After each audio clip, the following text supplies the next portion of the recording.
अभी तो आप सब लोग सोच रहे हो, कुछ लोग ऐसे भी हो कि जो सोच रहे हो कि आंख बचा करके गलत काम कर लो, क्या कहीं कोई देख रहा है? लेकिन यह नहीं मालूम कि राम झरोखे बैठकर सबका मुजरा ले, जाकी जैसी चाकरी हुआ को वैसा दे। उसके कैमरे से आप बच नहीं सकते हो। ये कैमरा जिसमें फोटो खींचा जाता है ये तो खराब हो सकता है, यहाँ का कागज पत्र तो खराब हो जाता है, स्याही यहाँ खत्म हो जाती है, कंप्यूटर खराब हो जाता है, लेकिन उसका खराब नहीं होता। पैदा होते ही दो दूत बैठा देता दोनों कंधों पर, अच्छा और बुरा लिखते रहते हैं। ये समझो फाइल, ये कागज आपके समझो वहाँ पहुँच जाता है। कहाँ? यमराज के पास। उसका काम क्या है? केवल सजा देने का। उसके जो कर्मचारी हैं जिनको यमराज का दूत कहते हैं, उनका भी काम है सजा देना। कितना भी रोवे चिल्लाए आदमी कि छोड़ दो, या ये जरूरी काम है हमारा रह गया है, इसको कर लेने दो, तब हम चलेंगे, तब हमारी मौत हो, लेकिन वो छोड़ने वाले नहीं। कोई शोर सिफारिश नहीं सुनने वाले, और शोर सिफारिश चलेगी भी नहीं, क्योंकि उनको कोई देख नहीं पाता है। मरने वाले को ही वो दिखाई पड़ते हैं।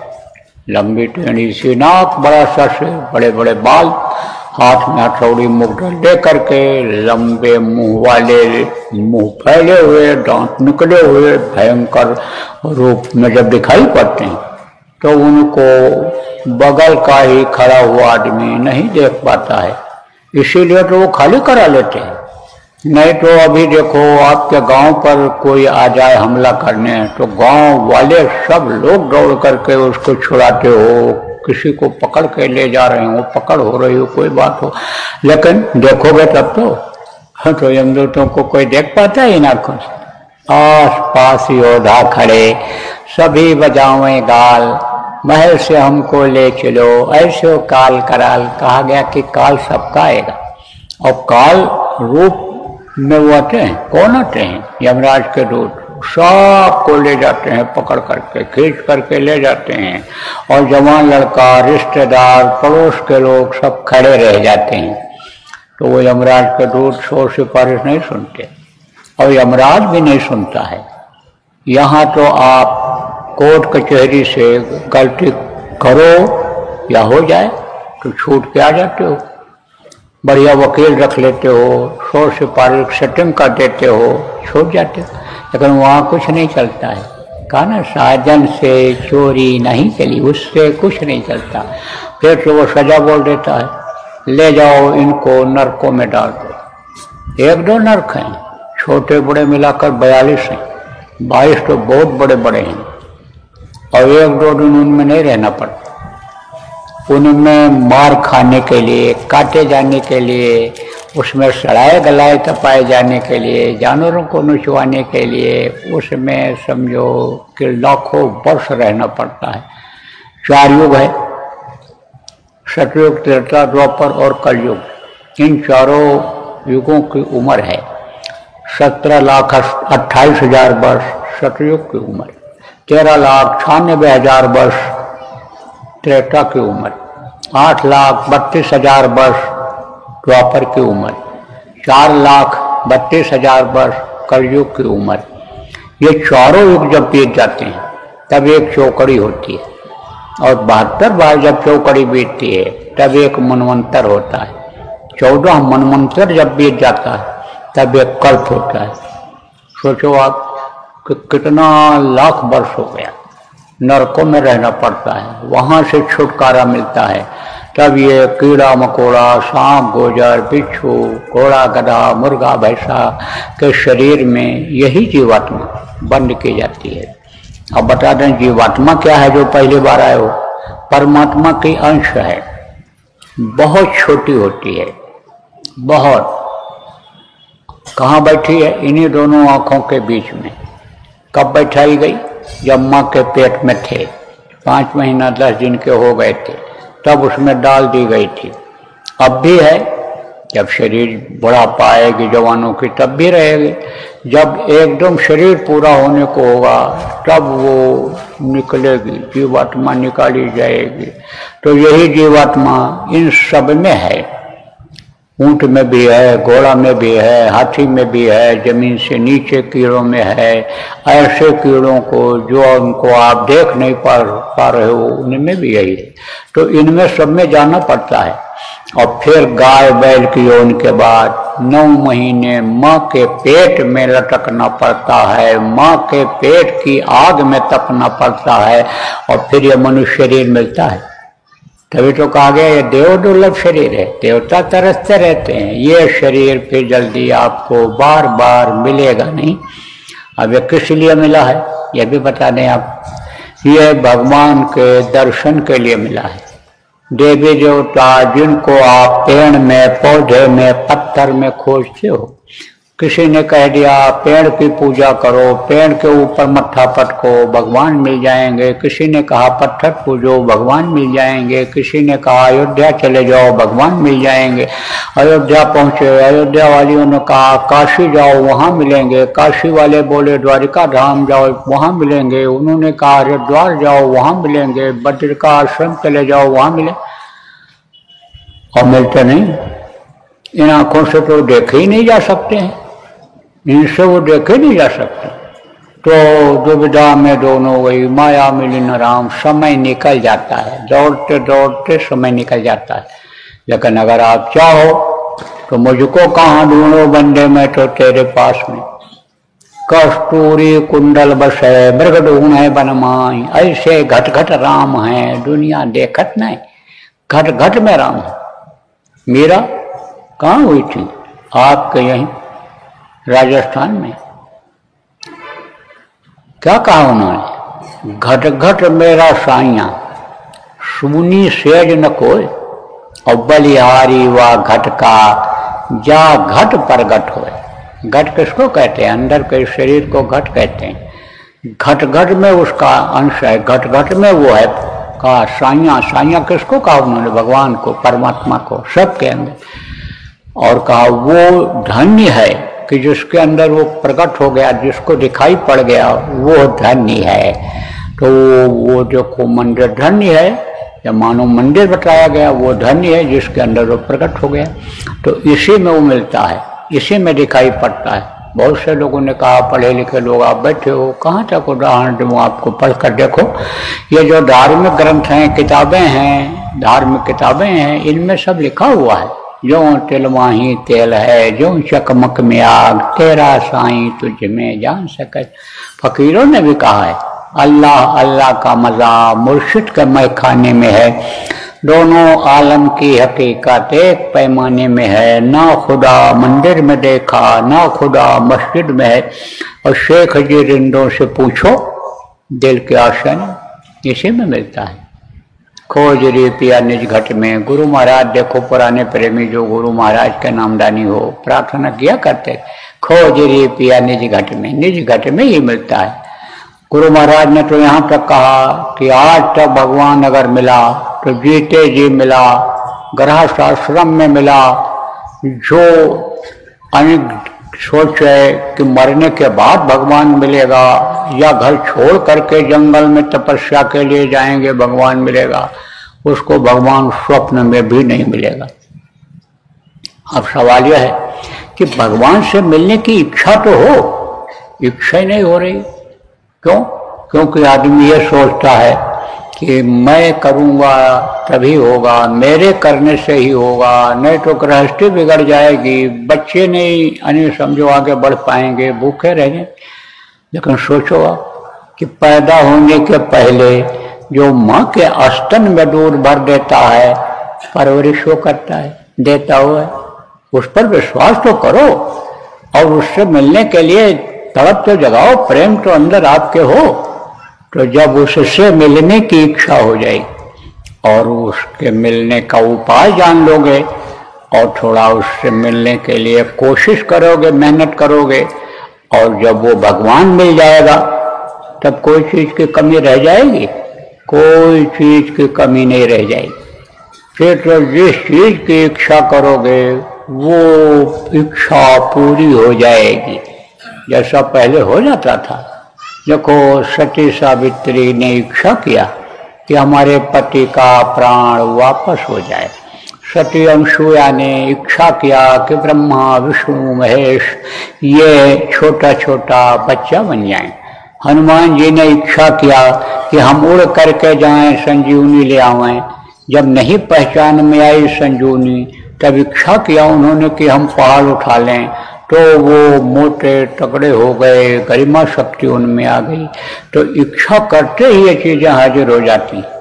लेकिन ये होंगे कब? कि जब कोई रास्ता बताने वाला मिलेगा, जानकार मिलेगा। तो जानकार की भी कमियां नहीं रहती है।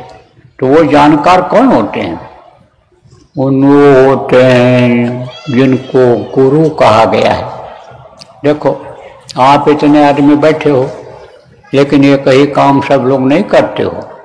इसमें कोई इक्का दुक्का ऐसे भी हो गए जो मजदूरी करते हो। इसमें आप किसान खेती का काम करते हो गए, व्यापार करते हो गए, कोई लोहे का, कोई लकड़ी का, कोई अन्य काम आप करते हो गए। लेकिन सीखा होगा ना, कोई बताया होगा। तो जो बताया होगा उसको आपने क्या माना होगा? गुरु माना होगा। उसको आदर दिया होगा, सम्मान दिया होगा, इज्जत दिया होगा, उसकी बात माना होगा। जो वो बताता गया होगा उसको आपने किया होगा, तब आप सीख पाए। उसको अगर अपना नौकर समझते, छोटा समझते, तो आप सीख पाते? नहीं सीख पाते। तो गुरु का स्थान ऊंचा होता है। गुरु सब होते हैं, लेकिन कोई कम जानकार होता है, कोई ज़्यादा जानकार होता है। कुछ लोग ऐसे भी होते हैं कि जो कई काम जानते हैं, लोहे का भी कर लेंगे, लकड़ी का भी कर लेंगे, वो समझो बिजली का भी काम कर लेंगे, गाड़ी घोड़ा भी छोटा मोटा काम होगा तो बना लेंगे। ऐसे भी लोग होते हैं। तो अब आप ये समझो कि जब ये इच्छा जगती है, तब ऐसे लोगों के पास जाते हैं लोग सीखने के लिए। तो कहने का मतलब गुरु नाम तो समझो होता ही है, उनको तो गुरु मान के ही करते हैं। लेकिन जिनको जितनी जानकारी होती है उतना वो बताते हैं। कहे ना, देखो उदाहरण देकर इसलिए समझाता हूँ कि आपके समझ में आ जाए। कहा गुरु गुरु सब एक हैं, कोई नहीं छोट, शब्द पारखी और हैं, बाकी चावल मोट। अब इसका मतलब भी समझा दूं आप। कहा गुरु तो सब एक जैसे हैं, लेकिन कुछ ऐसे हैं कि जो बारीक हैं। बारीक का मतलब क्या है? बारीक का मतलब यह है कि बारीक काम जानते हैं। जैसे देखो सोना का गहना बनाते हैं, बारीक काम करते हैं। और ये लोहे का औजार बनाते हैं, लोहा का हथौड़ा मारते हैं, तब वो बनता है। तो वो मिस्त्री दोनों हैं, मास्टर दोनों हैं। 5 को पढ़ाते, 8 को पढ़ाते, 10 को पढ़ाते हैं, वो सब मास्टर ही कहलाते हैं। लेकिन वो जो पढ़ा करके डॉक्टर बना देते हैं, वो जिसकी जान जा रही हो बीमारी से दवा देकर बचा लेते हैं, वो जिसको वकील बना देते हैं, और वो फांसी पर से आदमी को बहस करके जिरह करके उतार लेता है, जान बचा देता है, वो गुरु अलग होते हैं। तो गुरु गुरु तो सब एक हैं, लेकिन गुरु में अंतर है, फर्क है। ऐसे ही गुरु 2 तरह के जो बताए गए, यानी समझो भौतिक गुरु, आध्यात्मिक गुरु, यानी विद्या गुरु और आध्यात्मिक गुरु। तो ये विद्या किसको कहते हैं? ज्ञान को कहते हैं, ये जानकारी को करते हैं। और वो आध्यात्मिक गुरु क्या करते हैं? वो बारीक काम करते हैं। बारीक काम कैसे करते हैं भी बता दें आप। सतयुग, त्रेता, द्वापर, कलयुग, 4 युग बताया आपको। तो सतयुग में ये जो मन था, मन किसको कहते हैं? जो आपको यहाँ तक ले आया। मन न कहता तो नहीं आते। अब मन कह रहा है तो बैठे हुए हो। क्यों? क्योंकि मन ये सुन रहा है, अच्छा लग रहा है, तो आप बैठे हुए हो। और मन अभी कहते तो उठ के चल दो, मन कहता है तो खा लेते हो, मन कहता है तो छोड़ देते हो, मन कहता है ज़्यादा खा जाते हो, बीमार हो जाते हो। और मन कहता है कम खाओगे तो ज़्यादा दिन तक जियोगे, बीमारी नहीं आएगी। मन कहता है कि मार दो इनको, मार देते हो, सजा हो जाती है। मन कहता है माफ़ी मांग लो, गाली भी दे दिया, कोई बात नहीं, तो झगड़ा झंझट से बच जाते हो। तो मन ये क्या है, मन ही शरीर को चला रहा है। तो मन कमजोर हो जाता है और मन ताकत में आ जाता है। तो आदमी का कहते हैं मनोबल जब बढ़ जाता है, कोई चीज आदमी सोचता है कि हमको इसको करना है। जैसे आप सत्संगी हो, बच्चे हो, आप ये सोच लो कि हमको भजन करके, ध्यान करके, सुमिरन करके भगवान को पाने ही पाना है, हमको दर्शन करना है, तो आप लग जाओगे। अब लग जाओगे तो कहा गया कि आटा दाल का मिलना कठिन है, लेकिन भगवान का मिलना इस समय कठिन नहीं है, आसान है। तो ऐसे ही मन ये जो है पहले बहुत ऊंची चीज सोचता था और मतलब यह ताकतवर था। तब सतयुग में मन हाथी के समान ताकतवर था। हाथी में बहुत ताकत होता है। हाथी तो शेर को उठा करके पटकता है, इसे शेर को पटक डालता है, इसे हाथी और फटाफट उछालता है सूंड से। तो हाथी में बड़ी ताकत होती है। तो मन ये हाथी के समान ताकतवर था। जब त्रेता युग आया, सतयुग के बाद त्रेता युग आया था, तो त्रेता में यही कमजोर हो गया, घोड़े के समान हो। घोड़ा में भी ताकत होती है। लोग कहते हैं ना हॉर्स पावर, हॉर्स माने घोड़ा होता है, तो कहते हैं इतने घोड़े की ताकत है, 20 घोड़े की ताकत, 20 हॉर्स पावर, 25 हॉर्स पावर। अब जब आप समझो युग बदला, क्योंकि बदलता रहता है, यहाँ बदलाव होता रहता है। अभी देखो दिन है, फिर शाम हो जाएगी, फिर रात होगी, फिर सुबह होगा। तो यहाँ बदलाव क्षण क्षण होता रहे। और यह भी बता दें, जैसे जैसे बदलाव होता है वैसे वैसे ये उम्र आपकी कटती जाती है, खत्म होती जाती है, कम होती जाती है। जीने का जो समय मिला है वो कम होता जाता है। तो त्रेता में जो है घोड़े के समान था। द्वापर आया तो द्वापर में बकरी के समान हो गया, कमजोर। और कलयुग में चींटी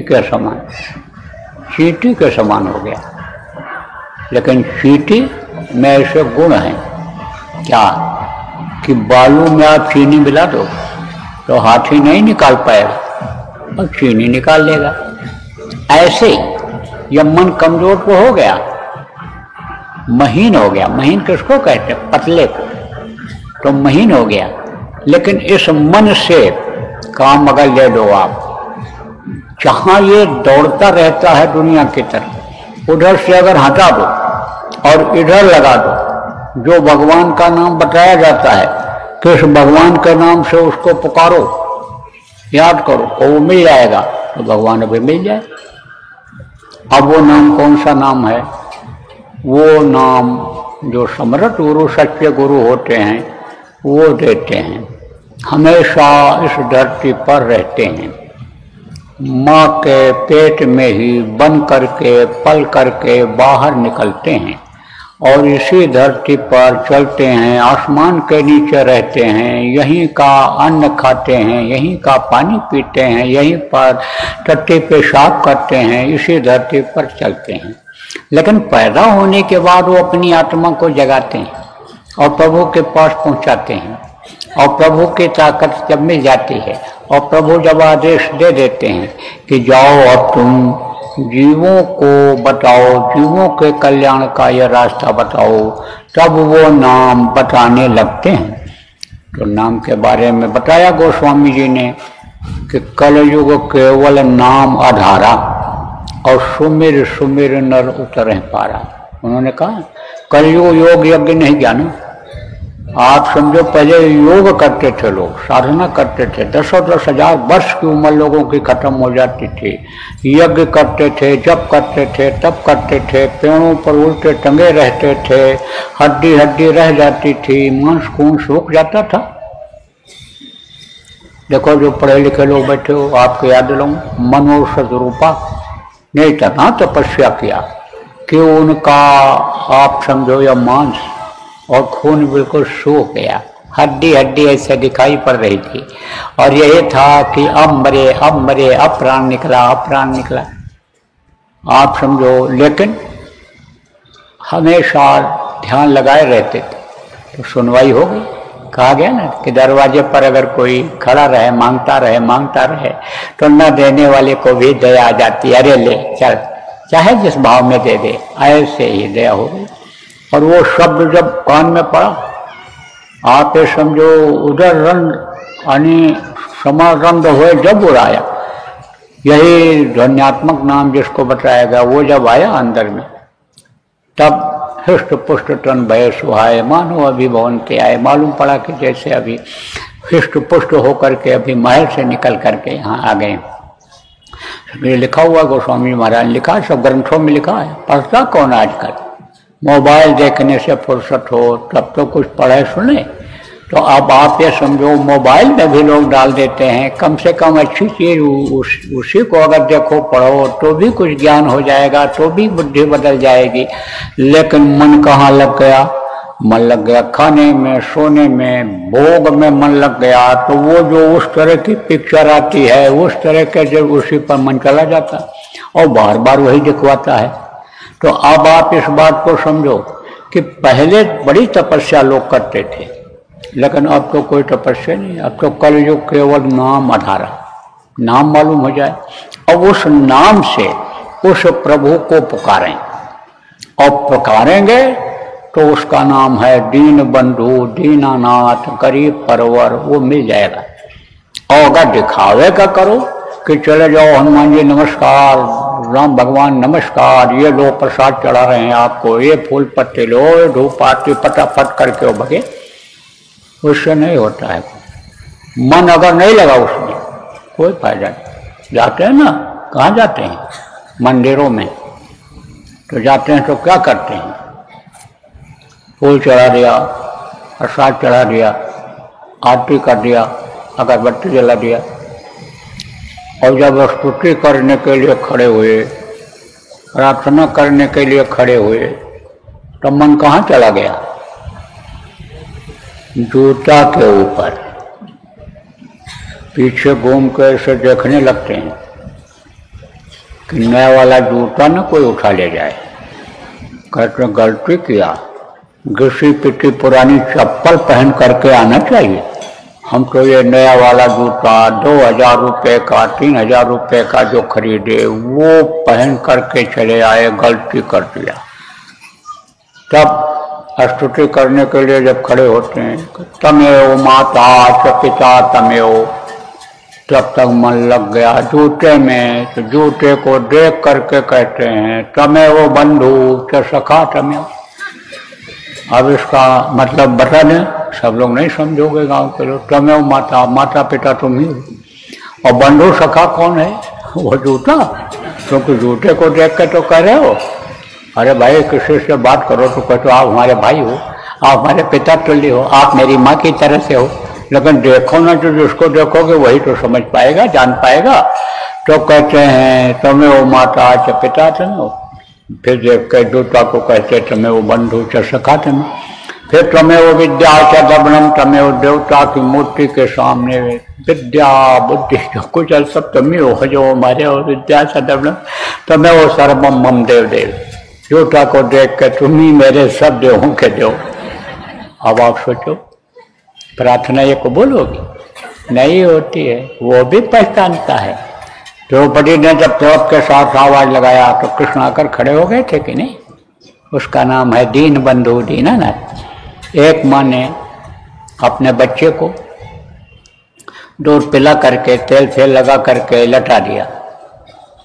अब बच्चा सोते सोते सपना देखा और सपने में ही ऐसे नीचे गिर गया। आगे बढ़ा सपने में कहीं चल रहा था, खेलने जा रहा था दौड़ करके, बस वो गिर गया। अब गिरा तो रोया। माँ क्या कर रही थी? खीर बना रही थी। दौड़ करके आई, चूमा चाटा, उठाया, मिठाई खिलाया, खीर खिलाया, चुप किया उसको। लड़के ने सोचा कि रोने से ये मिठाई मिली खाने को, ये प्यार मिला माँ का। तो दूसरे दिन सोची कि लाओ आज और जोर से चिल्लाएं।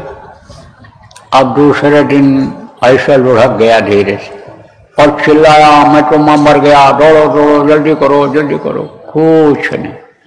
उस दिन माँ क्या कर रही थी? बर्तन धो रही थी रगड़ रगड़ करके। लड़का फिर चिल्लाया, उठी ही नहीं, न पीछे घूम कर देखा। तो लड़का दौड़ करके गया, पीठ के ऊपर ऐसे ऐसे लग करके और किनारे नाक कान के बोला कि कल तो तू मेरी एक ही आवाज पर दौड़ करके आई थी और आज मैं इतना चिल्लाता रहा, लेकिन तू पीछे घूम कर देखी भी नहीं, इतनी निठुर हो गई तू। तो माँ ने धीरे से कहा, कल वाली आवाज आज नहीं थी, कल वाली आज नहीं थी, आज की आवाज तेरी बनावटी आवाज थी, और कल की जो आवाज थी वो तेरे दिल की आवाज थी, अंदर से तूने पुकारा था। तो कहने का मतलब ये है कि दिल से अगर पुकारेंगे तो उसके मिलने में देर नहीं। अब आपसे कहा जाए कि भगवान, आपसे पूछा जाए कि दुनिया किसने बनाया, तो कुछ लोग ऐसे हो जो कमाते हो, खाते हो, भगवान का नाम लेकर शाम को सो जाते हो। आप ऐसे भी हो, इसमें आपको नहीं मालूम होगा, लेकिन जो जानकार थोड़े बहुत हो, आप बताओ कि भाई भगवान ने बनाया। अब भगवान अगर आपको मिल जाए तो आपको दौड़ करनी पड़ेगी, ये झूठ बोलना, बेईमानी करना, ठगी करना, चोरी चकारी करना, ये करना पड़ेगा, कुछ नहीं। तो क्यों ना ये कर साधे सब तरह सब साधे सब जाए, इसी को क्यों न साध लो, प्रभु को ही क्यों न पालो। अब आपको मैं बता रहा था कि प्रभु के प्राप्ति का रास्ता बताएगा कौन, जिसको गुरु कहा जाता है, हमेशा इस धरती पर रहे। गुरु बिन भव नितरे न कोई, जो विरंच शंकर ब्रह्म हुई। चाहे ब्रह्मा या शिव के समान कोई होता है, बगैर गुरु के पार नहीं हो पाया, नहीं हो सकता है, हमेशा रहे। गिरी बदरिया पाप की बरस दई अंगार, संत न होते जगत में, जल मरता संसार, तो रहते हैं, संभाल करते रहते, हमेशा रहे।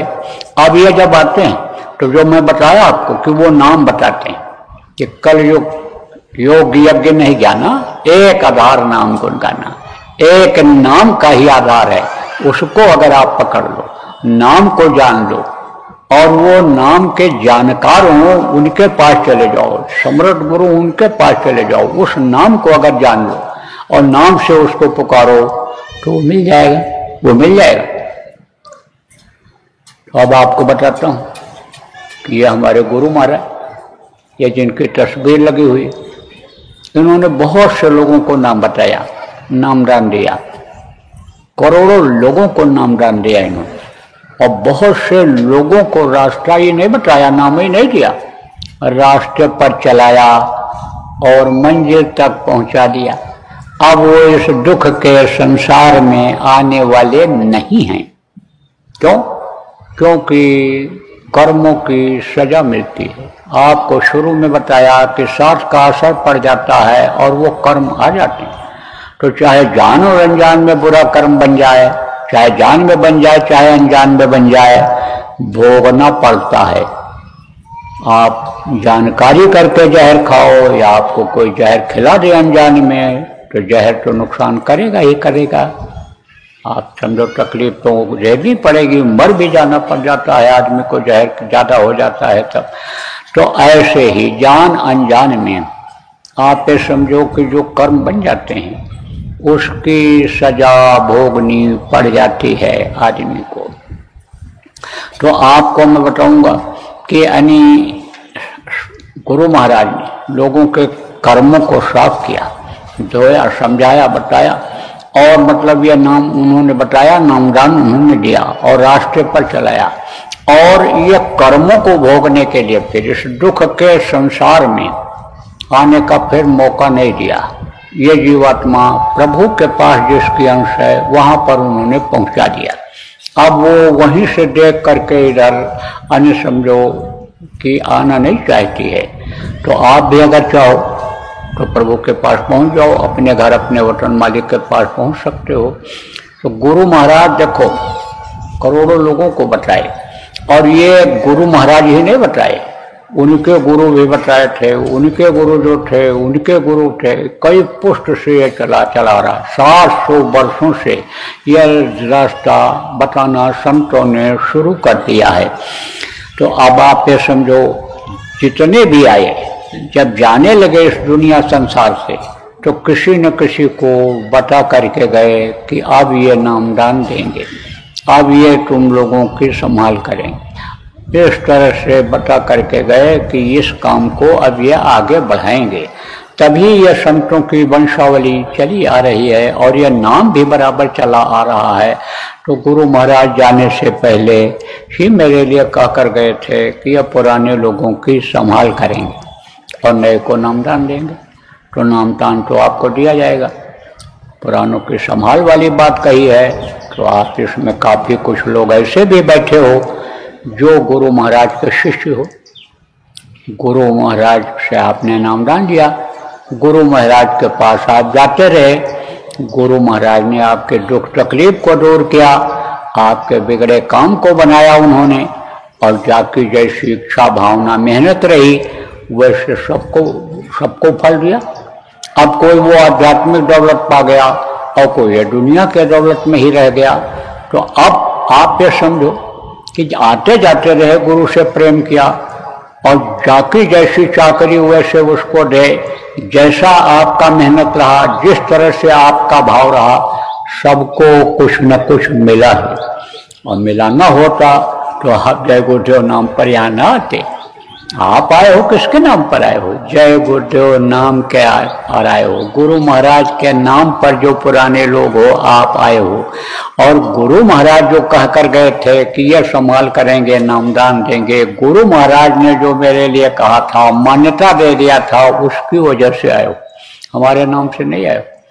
अब आप कहोगे भाई कि गुरु की दया कैसे ली जाती है, कैसे मिलेगी? गुरु महाराज का तो दर्शन मिलेगा नहीं, अब तो चले गए। गुरु महाराज से हम अपनी बात कहते थे, अब तो कह नहीं पाएंगे, लेकिन कह पाओगे। वो तो ऐसे खिलाड़ी होते हैं कि कभी भी हारते ही नहीं। जिस काम के लिए आते हैं संत, वो काम अपना पूरा करके ही जाते हैं, तो रास्ता दे जाते हैं कि ये सुकून का, शांति का ये रास्ता है, यहाँ तुमको सब मिल जाएगा। चार पदार्थ का तलता के अर्थ, धर्म, काम, मोक्ष सब तुमको मिल जाएगा। ये सुमिरन और ध्यान भजन ऐसा रास्ता है। सुमिरन ध्यान और भजन आप लोग बराबर करते रहो। अब अगर मैं पूछूं तो कुछ लोग तो सीधे सीधे झूठ बोल दोगे कि हाँ हाँ करता हूँ, और करते बिल्कुल नहीं हो, माला तक नहीं उठाते। हमको मालूम कुछ ऐसे हो कि जो माला जप लेते हो, मौका मिला ध्यान लगा लिया, मुसीबत आई तब तो बराबर याद करोगे, टर टर लगाए रहोगे, लेकिन मुसीबत नहीं है, खाने पहनने की सुविधा है, आराम है, तब तो गुरु भी नहीं याद आ रहे हैं। हमको सब मालूम है, सब मालूम है। आप करते नहीं हो। अब पूछा जाए क्यों नहीं करते हो तो कहोगे मन नहीं लगता है। तो मन कहाँ लगता है? खाने में, सोने में, घूमने में, गलत काम करने में। तो समझ लो कि उसी अंग से पाप बन रहा है, अपराध बन रहा है, इसकी वजह से नहीं लग रहा है। तो अब सफाई अगर नहीं होगी तो आप ये समझो कि कैसे काम होगा। बच्चियों, बर्तन साफ करती हो जिसमें छाछ रखा रहता है, मट्ठा दही जिसको कहते हो रखा रहता है, और खूब साफ करती हो तभी तो उसमें दूध रखती हो। और अगर तनिक सा कुछ लगा रह जाए तो दूध खराब हो जाएगा कि नहीं? तो सफाई तो जरूरी है, गुजरे की सफाई जरूरी है। जहाँ ये कर्म इकट्ठा होते हैं चतुर्थंतःकरण, उस हुजरे की तो सफाई जरूरी है। तो वो सफाई कैसे होगी? ये बुरे कर्म जो जान अनजान में बन जाते हैं, ये कैसे साफ होंगे? इन्हीं अंगों से जिससे ये बुरे कर्म आपने इकट्ठा किया है, उसी की सेवा के द्वारा आप ये समझो ये कर्म कटेंगे। और कर्म कटेंगे तब आपका मन खुश होगा, मन प्रसन्न होगा, तब आपका मन इधर से हटकर उधर लगेगा। जो ये गलत कामों में लगा रहा है वो अच्छे काम में लग जाएगा। तो इसीलिए संतों ने सेवा का विधान बना दिया। अब सेवा का मतलब क्या होता है? देखो, ये टेंट लगवा दिया किसी ने, कोई फर्श बिछा दिया, दरी बिछा दिया, आप आए बैठ गए। कोई भंडारा में भोजन बना रहा है, कोई परोसेगा, कोई खिलाएगा, कोई सफाई करेगा, कोई पानी लाएगा, कोई दाल दे दिया, कोई रोटी दे दिया, कोई चावल दे दिया, कोई कुछ कर दिया। तो यह है सेवा। इस तरह की सेवा हो जाती है। आप कुछ नहीं किए हो और चल करके वहाँ से आ गए हो तो भी तो हाथ पैर आँख कान सेवा में लगा, अच्छे काम के सेवा में लगा, क्योंकि शरीर से ही तो अच्छा और बुरा कर्म होता है। तो ये अच्छे काम में लग गया। अब वो जो इसका फल मिलेगा वो बुरे कर्मों को काटेगा। अब आप तो कहोगे भाई रोज की सेवा कहाँ रहेगी, रोज तो सत्संग होता नहीं है, होता भी है तो हम वहाँ पहुँच नहीं पाएंगे, तो हमारे कर्म कैसे कटेंगे, भंडारा तो हम रोज चला नहीं पाएंगे, सजाने जरूरत भी नहीं रहेगी, तो हमारे कर्म कैसे कटेंगे। तो देखो प्रेमियों, पुराने लोग जो आप बैठे हो, गुरु महाराज बराबर कहते रहे कि शाकाहारी का प्रचार करो, लोगों को नशा छुड़वाओ, लोगों का चाल चलन सही करो, विचार अच्छे बना दो लोगों के, धार्मिक भावना लोगों में हो जाए, नाम दान दिला दो, वो भजन करने लग जाएं कि जिससे अच्छा समय सतयुग को देख लें। क्योंकि सतयुग आने की भी बात बराबर कहते रहे गुरु महाराज कि कलयुग में कलयुग जाएगा और कलयुग में सतयुग आएगा, बराबर कहते रहे। आएगा, कोई रोक पाएगा? नहीं रोक सकता। अन्य महात्मा जो आए वो भी लिख कर गए। लिंग पुराण के 40वें अध्याय में लिखा है, सूर सागर में लिखा है, जगन्नाथ दास की उड़िया किताब में लिखा है। जगन्नाथ जी ने तो ऐनी धैनी पुख्य नक्षत्र कर्कट राशि सब समय भी बता दिया। कर्कट राशि होगी, पुख्य नक्षत्र होगा तो सतयुग का प्रादुर्भाव धरती पर दिखाई पड़ जाएगा। तो वो तो आएगा, लेकिन पाप और पुण्य इकट्ठा रहता है? नहीं रहता है। जैसे धरती और आसमान इकट्ठा नहीं होते हैं, जैसे सूरज और चंद्रमा इकट्ठा नहीं होते हैं, ऐसे ही पाप और पुण्य दोनों इकट्ठा नहीं होता है। तो आप ये समझो कि देखेंगे कैसे लोग? अगर पापी शरीर रहेगा, अपनी आंखों से कैसे देख पाएंगे, कैसे महसूस कर पाएंगे? इसलिए इनको पवित्र करना जरूरी है। और गंदा कर ले रहे हैं।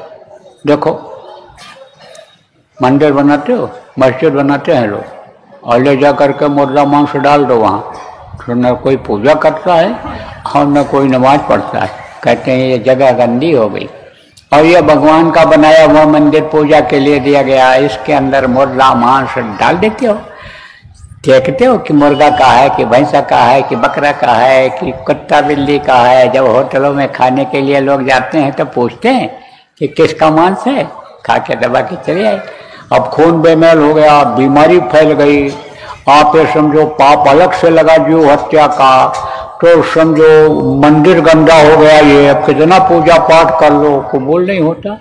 न समय पर जाड़ा, न समय पर गर्मी, न समय पर बरसात हो रही है। शुरू में आपको बताया कि किसान सोचता था पानी बरस जाए। वीर देखो तरकश से तीर निकाल कर धनुष पर चढ़ाकर मारता, दुश्मन को मार करके तरकश में तीर फिर आ जाती थी। बहुत चीजें आपको बताई गई। आपको बकरी के बारे में बताया गया, आपको बहुत लोगों के बारे में बताया गया। यूट्यूब पर ये प्रेमी सत्संग को ऐसे कैसे डाल देते हैं। आप जय गुरुदेव यूके को खोलोगे तो उसमें या बोलोगे उसमें, तो आप ये समझो कि आपको सब सुनने को मिल जाएगा। सत्संग जो बराबर सुनते रहते हो, आते रहते हो, आपको बहुत सारी बातें बताई गई हैं। तो कहने का मतलब यह है कि सतयुग देखने के लायक लोगों को बनाया जाए, और सतयुग वही लोग देखेंगे जो शाकाहारी हो जाएंगे, नशे से मुक्त हो जाएंगे। इसलिए यह सेवा करो। हाथ जोड़ कर विनय हमारी, त्यजो नशा बनो शाकाहारी। हाथ जोड़ करके लोगों से प्रार्थना कर लो, नशा छुड़वा दो उनका। ऐसा नशा छुड़वा दो कि जिससे होश में नहीं रह जाते हैं। शराब, अफीम, गांजा, भांग, ताड़ी, ये सब तेज नशा हैं। इनको सेवन करने वालों के हाथ जोड़ दो, पैर छू लो, करो छोड़ दो इसको। छोड़ो व्यभिचार, क्योंकि व्यभिचारी को मुक्ति मोक्ष नहीं मिलता है। व्यभिचारी को अधोगति मिलती है, नरकों में जाना पड़ता है। इसलिए छोड़ो व्यभिचार, बनो ब्रह्मचारी। ब्रह्मचारी का मतलब क्या होता है? एक नारी ब्रह्मचारी, एक आहारी, सदा व्रतधारी। अब ये छोड़ो बच्चे न पैदा करो, औरत लाए हो तो संतान न चढ़ाओ, ये मतलब नहीं होता है। दूसरे के औरत के साथ बुरा मत करो, वो ब्रह्मचर्य होता है। और ये जो छोड़ देंगे, बुराइयों को छोड़ देंगे, तो ये ब्रह्म में विचरण करने लग जाएंगे। ये जो तरीका आपको बताया जाएगा, इन चीज़ों को छोड़ करके आप और इस तरह का जैसा बताया जाएगा करोगे तो ब्रह्म ऊपरी लोकों में भी आप घूमने लग जाओगे, ब्रह्म विचरण करने लग जाओ। तो इनको प्रार्थना करके छुड़ाओ, ये काम करो, ये सेवा करो, जिससे कर्म कट जाए, भजन में मन लग जाए और इसी जन्म में आप पार हो जाओ, और नहीं तो फंस जाओगे। फंस जाओगे तो फिर जाना पड़ेगा जन्मने मरने के लिए, तकलीफ झेलनी पड़ेगी, नरको 84 में जाना पड़ेगा। तो तरीका जो नए लोग आए हो आपको बताऊंगा, वो नाम बताऊंगा कि जिसके लिए कहा गया कि राम न सकह नाम गुण गाई, कहन लग करो मैं नाम बढ़ाई। राम भगवान जिनको उन्होंने बताया, उन्हीं गोस्वामी जी ने कहा कि राम भी व्याख्या नहीं कर सकते इस नाम को, वो भी नहीं समझ पाए। तो वो नाम आपको बताऊंगा। नाम रसायन कीजिए, यही अवसर हटाऊं, फिर पीछे पछताएगा जब चला चली हो जाओ। रसायन कहा गया। आप पढ़े लिखे लोग जो बैठे हो, आयुर्वेद में दवा होती है जो रोग को ठीक करती है, लेकिन एक रसायन होता है जो रोग को ठीक करता है, रोग से आई हुई कमजोरी को भी दूर करता है। तो यह नाम जो है यह लोक भी बनाता है, परलोक भी बनाता है, यहाँ भी सुखी जीवन करता है। और शरीर छोड़ने के बाद यही नाम खींच करके ले जाता है जीवात्मा को, जहाँ से ये आई है वहाँ पहुँचा देता है, उस समुद्र में विलीन कर देता है जिसकी ये बूंद है। तो वो नाम आपको बताऊंगा। ये दो तरह का होता है नाम, एक ध्वन्यात्मक नाम होता है और एक होता है वर्णात्मक नाम। एक निर्मायक नाम कहा गया, एक मायक नाम कहा गया। निर्मायक नाम किसको कहते हैं? जो माया के श्लोक में जन्म नहीं लेते। मायक नाम किसको कहते हैं? जो माँ के पेट में बन करके पल करके बाहर निकलते हैं और अपना काम करने के लिए, जिस काम के लिए भेजे जाते हैं, ऊपर से एक नाम को जगाते हैं, लोगों को विश्वास दिलाने के लिए, लोगों की जान माल की रक्षा के लिए उस नाम को जगाते हैं। जैसे त्रेता में राम नाम आए, राम नाम जगाया राम भगवान ने, राम राम लोग बोले, मदद हुई। राम राम पत्थर पर लिख करके डाला समुद्र में, देखो पुल बनाते समय पत्थर तैरने लगा था। कृष्ण भगवान आए, कृष्ण कृष्ण जिसने जहाँ पर पुकारा, कृष्ण खड़े हुए मिले, द्रौपदी को, बाराग्रह को, तमाम ऐसे उदाहरण मिले। तो त्रेता और द्वापर के पहले गुरु नाम था, उसी गुरु नाम को हमारे गुरु महाराज ने जगा लिया। तो इस समय पर जय गुरुदेव नाम में शक्ति है। कलयुग में और भी लोग आए हैं, वो नाम को जगाए हैं अपने समय पर, उस समय ताकत उसमें रही है। जैसे सत साहब नाम कबीर साहब ने जगाया था, वाहे गुरु नाम नानक जी ने जगाया था, राधा स्वामी नाम शिवदयाल जी महाराज ने जगाया था। ऐसे गुरु महाराज ने जय गुरुदेव नाम को जगाया।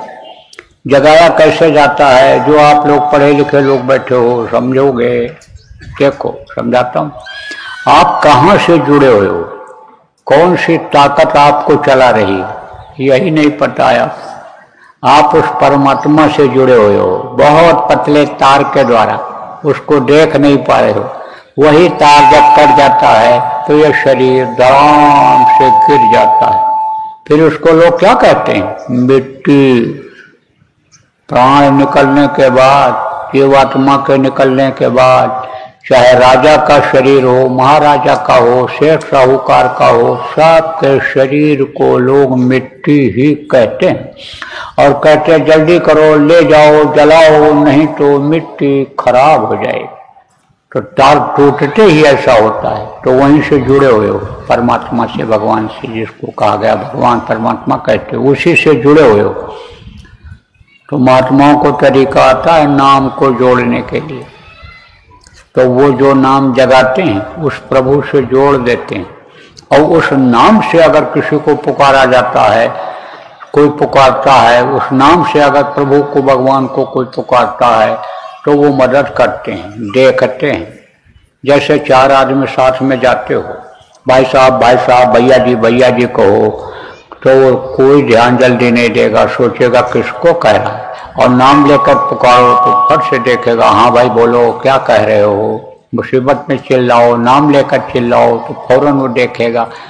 पूरा परिवार जा रहे हो और छोटे बच्चे को ठोकर लग गई और बोला पापा, तो पापा देखेगा, दौड़ेगा। मम्मी तो मम्मी देखेगी, सब साथ रहेंगे। लेकिन भाई का नाम लिया तो भाई दौड़ेगा, पहले वही देखेगा जिसका नाम लेंगे। ऐसे कैसो करोड़ नाम लाख नाम कृष्ण के, तो बोलेगा कौन, मदद कौन करेगा? वक्त का नाम, वक्त का समय का नाम होता है, समय के नाम से काम होता है, वक्त के गुरु से काम होता है। गुरु तो बहुत आए, लेकिन जो जिसको अधिकार होता है वो समय उधर से मिलता है, वो उसके पास जाने से यह नाम मिलता है और नाम में तरक्की होती है। तो आप ये समझो कि वक्त के गुरु, वक्त के डॉक्टर, वक्त के वैद्य की जरूरत होती है, ऐसे वक्त के नाम की जरूरत होती है। तो वक्त के नाम को पुकारने से मदद हो जाती है। बहुत से लोगों की मदद हुई। और आप भी कहीं मुसीबत में पड़ जाओ तो जय गुरुदेव नाम बोलना, मदद मिलेगी। और बराबर अगर जय गुरुदेव नाम रट लोगे, याद करोगे, और आखिरी वक्त भी आ गया और मुंह से निकला जय गुरुदेव नाम, तो मदद हो जाएगी। कैसे मदद होगी? मान लो भूत प्रेत बाधा लग गई तो वो भी परेशान करते हैं, मुर्दा जैसा कर देते हैं, और नाम जैसे बोलोगे तैसे छोड़ के चले जाएंगे। आप समझो होश आ जाएगा। कोई बेहोश है और भूत पकड़े हुए, बेहोश किए हुए हैं, अब आप जय गुरुदेव नाम 10 बार बोल के देख लो, आँख खोल देगा, बच जाएगा। और मान लो समय ही अगर हो गया तो यमराज के दूत हटते हैं जय गुरुदेव नाम बोलने से। बहुत से लोगों को इस चीज का संगत में अनुभव है।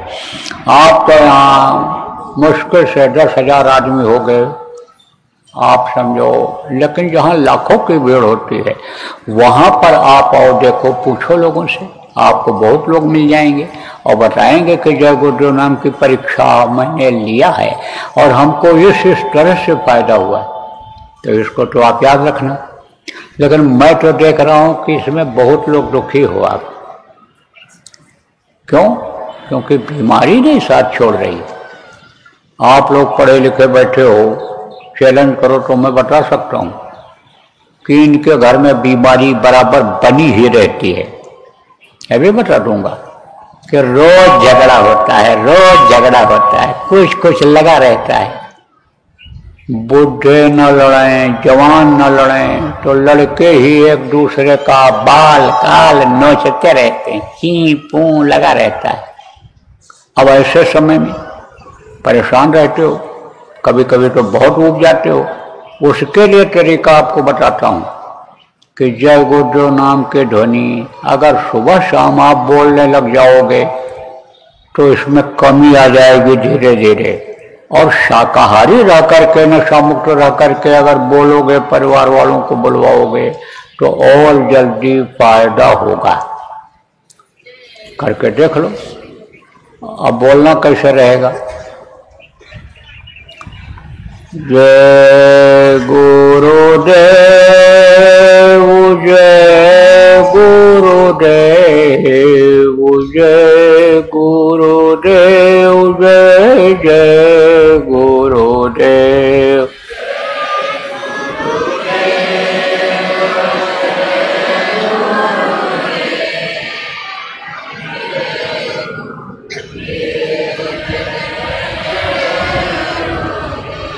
जय गुरुदेव, जय गुरुदेव, जय गुरुदेव, जय जय गुरुदेव।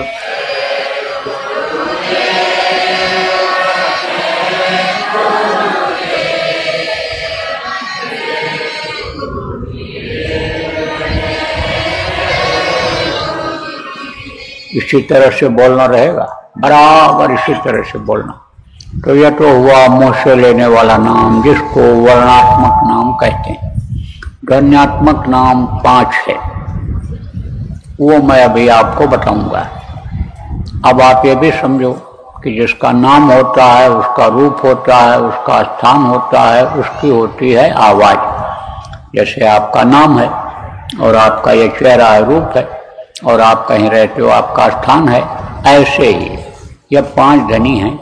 इनका नाम है, इनका रूप है, इनका स्थान है, इनकी है आवाज। तो वो मैं अभी आपको बताऊंगा, रटाऊंगा, याद कराऊंगा।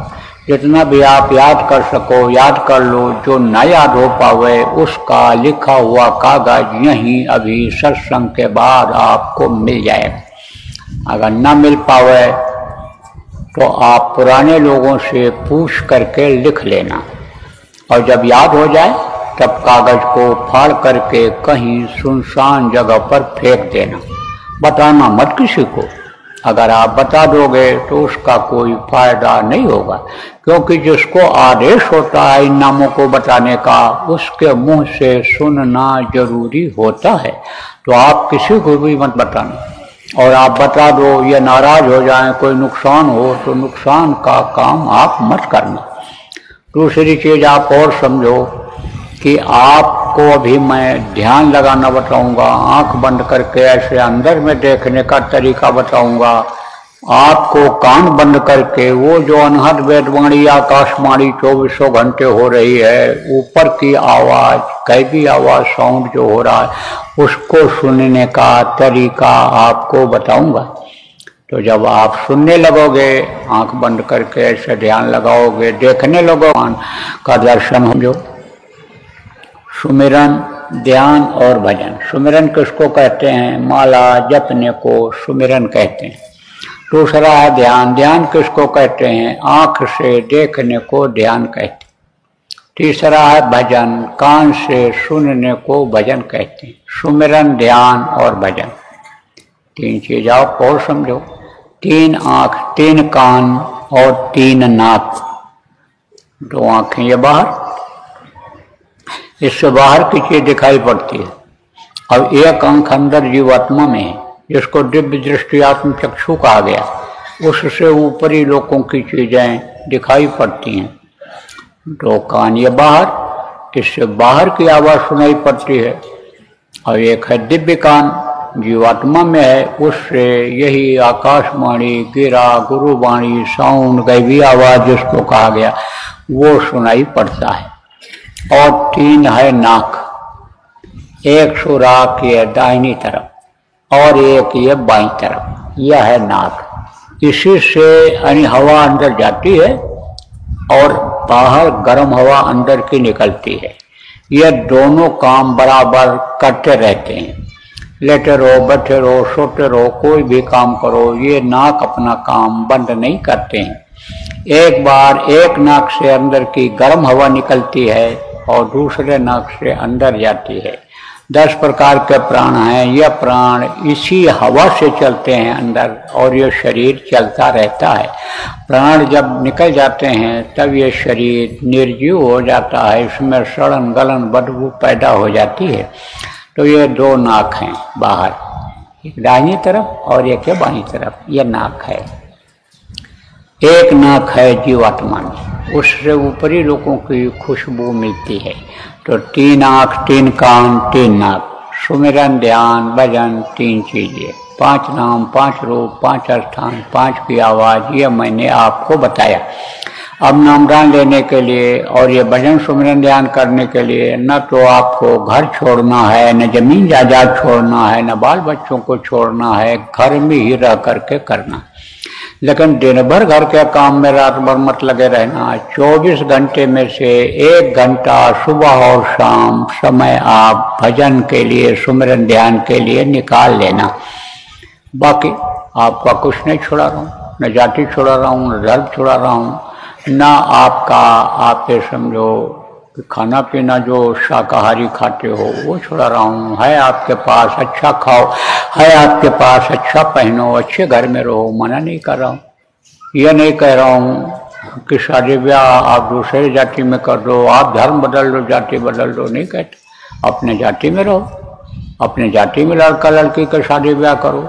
ये जरूर कहता हूँ कि जब बड़े हो जाएं, पढ़ लिख लें, शादी के लायक हो जाएं, तो देख के आप कर दो। उनको न खोज करके करना पड़े कि 2 महीना भी शादी को न बीते तलाक का मुकदमा चालू हो जाए। इसलिए ये जरूर कहता हूँ।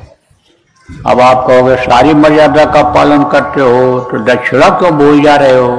तो दक्षिणा देने का मौका तो है, लेकिन देने क्या है? आप अपनी बुराइयों को यहीं छोड़ जाओ, यही सबसे बड़ी दक्षिणा होगी, यही सबसे बड़ी दक्षिणा होगी। इसलिए आप अब ऐसा कोई काम मत करना कि जिससे जीव की हिंसा हो, उस बनाए हुए प्रभु को तकलीफ हो कि हमारे जीवों को ये देखो काट रहे हैं, मार रहे हैं। क्योंकि कहा गया मत सता गरीब को, रो देगा जब सुनेगा उसका मालिक तो जड़ से खो देगा। तो उसके जीव को सताते हो तो वो अब बर्दाश्त नहीं कर पाता है, फिर आपको सजा मिल जाती है। इसलिए ऐसा काम मत करना। अब कुछ पैसे वाले लोग हैं, कहते हैं कि मांस को मैं खरीद करके लाता हूँ, कहीं हत्या हिंसा नहीं करता हूँ, लेकिन पाप लगता है। पाप लगता है काटने वाले को, मारने वाले को, लाने वाले को, मांस को पकाने वाले को, खाने वाले को, सबको पाप लगता है। इसलिए बच्चों घर में आना नहीं चाहिए, पकना नहीं चाहिए, मांस मछली अंडा यह पकना नहीं चाहिए। तो मांस आप छोड़ दो, मांस मत खाना। खून को बेमेल कर देता है, तरह तरह का रोग पैदा कर देता है, बुद्धि खराब कर देता है, बदन में गर्मी ला देता है, माँ बहन की पहचान खत्म हो जाती है। इसलिए अब ये खाना छोड़ दो, ये आमिष खाना छोड़ दो, निरामिष कहा गया बन जाओ, शाकाहारी जिसको कहा गया बन जाओ, वेजिटेरियन जिसको कहा गया बन जाओ। आप तो शाकाहारी रहना, मांस मत खाना किसी भी पशु पक्षी का, और मछली मत खाना। मछली तालाब की सफाई के लिए बनाई गई है, गंदी से गंदी चीज डाल दो तालाब में, मछली खा जाती, मरती है, पानी के ऊपर तैरती है, तब गिद्ध और कौवा खाते हैं। अंडा क्या है? यह माताएं मासिक धर्म होती हैं, खराब खून इकट्ठा हो जाता है, बच्चा बन जाता है। मुर्गियों का खराब खून, उनके लेट्रिन पेशाब का खराब हिस्सा जब इकट्ठा हो जाता है तो वही अंडा बन जाता है। कभी भी मत खाना अंडा। और डॉक्टर कितना भी तर तर करता रहे, बच्चों को अंडा मत खिलाना, नहीं तो उनके अंदर और रोग पैदा हो जाएगा और बच्चे वो ठीक नहीं हो पाएंगे। और कुछ लोग देखो आजमाइश करके भी देखे हैं, अंडा भी खिला दिया, दवाई भी को कराया, लेकिन बच्चे और दुबले होते और चिड़चिड़े होते चले जा रहे हैं, क्योंकि वो आत्मा लग जा रही। तो भूत क्या होते हैं? चिड़चिड़े हो जाते हैं भूत, और भूत जब लगते हैं तो चिड़चिड़ा स्वभाव बना देते हैं। वो देखो कितने गुस्सैल बच्चे हो जाते हैं। तो इसलिए अंडा मत खिलाना, किसी को अंडा मत खिलाना। तो अंडा मत खाना, मछली मत खाना, मांस मत खाना, शराब मत पीना। मुसलमानों की किताबों में लिखा है कि एक कतरा भी शराब का अगर जिस्म पर पड़ जाए तो काट करके फेंक देना चाहिए।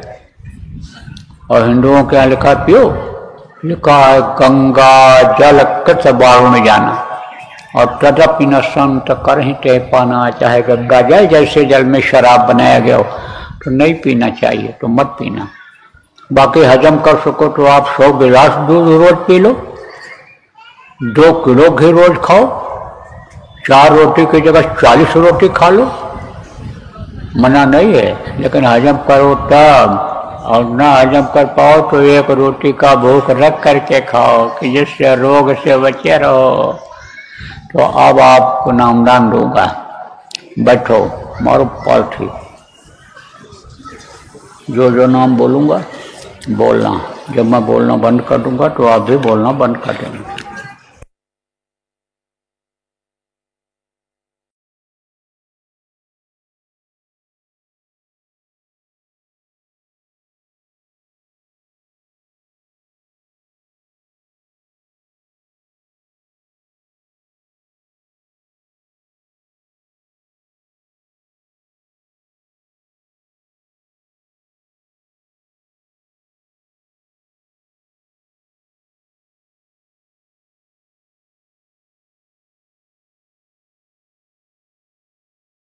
संजीवनी का काम करेगा। संजीवनी मतलब क्या समझते हो? दुखी बीमार जो होते हैं वो भी एक तरह से मरने जैसे ही दिखाई पड़ती, तो उनके अंदर चैतन्यता लाएगा, चैतन्य लाएगा, ये नाम दुख को दूर करेगा। देखो ये प्रेमी प्रचार कर देते हैं कि बाबा से अपने दुख तकलीफ कहोगे तो उसमें फायदा हो जाएगा, तो कुछ तो इसीलिए आते हैं, और आते हैं तो अपनी बात हमको कहने लगते हैं। तो ये जो बताया जाता है, जो कहते हैं, हम बता दें, हमारे साथ जो रहे वो बता दें, समझा दें, उसमें जब ये सुमिरन ध्यान भजन करते हैं तो ज़्यादा फायदा होता है। बीमारी जैसे ज़्यादा होती है, ज़्यादा दिन की होती है, तो दवा खिलाओ तो फायदा करती है दवाई, और परहेज अगर पूरा करो तो जल्दी मर्ज दूर हो जाता है। ऐसे ही समझो, तो इसको जरूर करना आप लोग। किसी को कुछ बताया भी गया हो उपाय, उसको भी करना, लेकिन जय गुरुदेव नाम की ध्वनि बोलते रहना, और यह नाम याद कर लो, पर्चा ले लो, सुमिरन ध्यान भजन जो बताऊंगा इसको करते रहना, तो धीरे धीरे आपकी तकलीफें दूर होती दिखाई पड़ेंगी।